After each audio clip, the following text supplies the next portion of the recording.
Welcome to wizard.com. I'm maths teacher Aditi. We have this question here: convert 3000 decimeter into hectometer. Now we know 1 decimeter is equal to 1 by 10 meters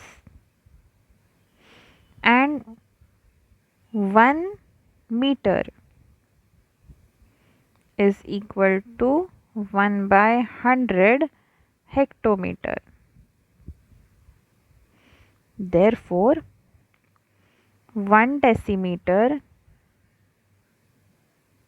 is equal to 1 by 1000 hectometer.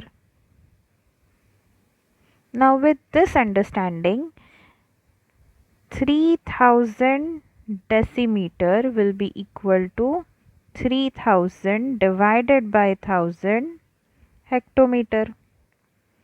So what we get? We can simply cancel out the 3 zeros in both numerator and denominator and we are left with 3 hectometer. Therefore, 3000 decimeter when converted to hectometer gave us 3 hectometer. So this is the answer.